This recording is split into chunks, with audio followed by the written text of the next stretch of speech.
안녕하세요. 킹덤 스토리텔러입니다. 본 컨텐츠는 청장년을 위한 킹덤 스토리 오디오 가이드입니다. 22화 느헤미야의 귀환과 성벽 재건을 안내할 스피커는 윤응열 목사님입니다. 하나님께 불순종한 결과 예루살렘 성과 하나님의 성전이 완전히 무너졌었습니다. 백성도 머나먼 땅으로 잡혀갔었지요. 그러나 하나님께서는 시간이 지난 뒤에 다시 회복하시겠다는 말씀을 이루십니다. 그 말씀대로 백성이 예루살렘으로 돌아왔고 성전도 완공되었습니다. 하나님 나라가 다시 회복되어 가는 것 같습니다. 이제는 성벽 차례입니다. 하나님은 성벽 재건 사명을 위해 헌신한 어떤 사람을 사용하시는데요. 그 사람이 바로 느헤미야였습니다. 느헤미야는 아닥사스다 왕 제20년 기슬르월에 그의 형제 하나니를 통하여 예루살렘에 비참한 소식을 전해 듣고는 하나님께 금식하며 기도했습니다. 기도의 핵심은 느헤미야가 왕에게 은혜를 입어 예루살렘에 가게 해달라는 것이었습니다. 기슬루월은 9번째 달인데 이듬해 첫째 달인 니산월, 곧 4달이 지난 어느 날 하나님이 느헤미야의 기도에 응답하셨습니다. 왕이 느헤미야의 얼굴에 수심이 가득한 것을 보고 그에게 그 이유를 묻습니다. 그때 느헤미야는 예루살렘 성이 황폐하고 성문이 불탔기 때문이라고 대답합니다. 그 말을 들은 왕이 그러면 내게 무엇을 원하느냐? 라고 물었습니다. 왕의 물음에 느헤미야는 기도응답의 신호로 이해하고 하늘의 하나님께 묵도하고 난 뒤 금식하며 기도했었던 내용을 구체적으로 말합니다.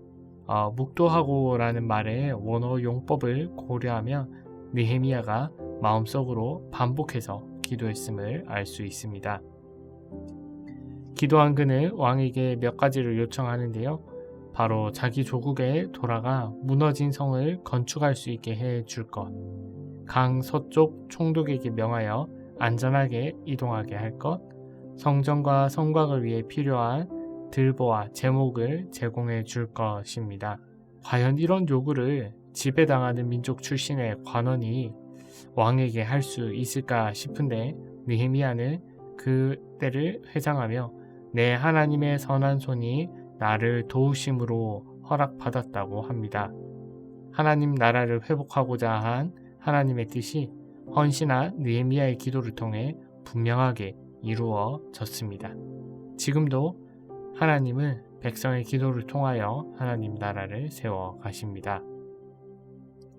느헤미야가 왕의 허락을 받아 예루살렘에 도착했습니다. 하지만 기대와 달리 성벽 재건 과정이 순탄하지 않았습니다.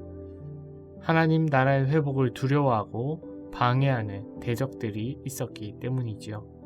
어느 시대나 하나님 나라를 대적하는 자들이 있습니다. 그러나 항상 승리하는 분은 하나님입니다. 마음에 주신 것을 아무에게도 말하지 않고 느헤미야는 골짜기 문으로 나가 무너진 성벽을 살펴봅니다. 느헤미야는 단지 골방에 주저앉아 있는 그런 사람이 아니었습니다. 왕이신 하나님이 주권적으로 일하시는 것을 믿는 동시에 하나님의 뜻을 실현하기 위한 마스터 플랜을 계획하고 실행하는 사람이었습니다. 하나님 나라를 위해 헌신하는 사람으로서 책임을 감당했습니다. 그렇게 느헤미야는 현장 답사를 마치고 난 뒤 백성들을 만납니다. 그는 백성들에게 예루살렘으로 오기까지 하나님의 선한 손이 도우신 일을 설명합니다.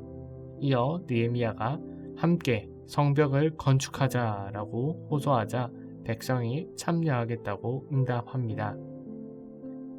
성벽 역사가 52일 만인 엘루럴 25일에 끝납니다. 이 달은 6째 달을 의미합니다. 그렇다면 52일 전인 5째 달 3일에 재건 공사를 시작했겠지요. 주전 586년에 파괴되었던 성벽이 아닥사스다 왕 20년인 주전 444년에 완공되었습니다. 142년 만입니다. 이렇게 성벽 재건이 의미하는 바는 무엇일까요?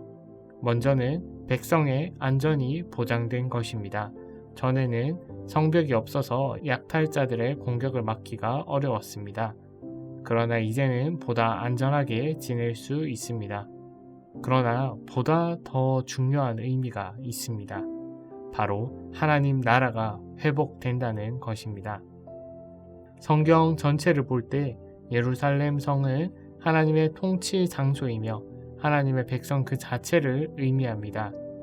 이제 다시 하나님의 집인 성전에 하나님께서 임재하시며 백성들을 다스리시고 영광스러운 하나님 나라를 이뤄 가실 거라는 게 성벽 재건을 통해서 더욱 분명하게 드러났습니다. 성전이 다시 세워졌고 이제는 성벽도 재건되었습니다. 하지만 이 과정이 평평한 대로를 달리는 것과는 거리가 멀었습니다. 권세 있는 대적자들의 방해가 거셌습니다. 그러나 하나님 나라와 백성을 위해 느헤미야가 헌신했습니다. 그 결과 성벽이 재건되고 하나님 나라 회복을 기대할 수 있게 되었습니다. 온전한 하나님 나라가 이루어질 때까지는 여전히 방해가 있을 것입니다.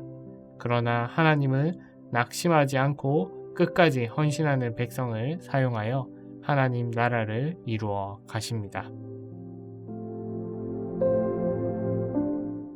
하나님 나라를 위해 더욱 헌신하는 청취자 여러분 되길 바라며 이상으로 킹덤 스토리텔러를 마치도록 하겠습니다.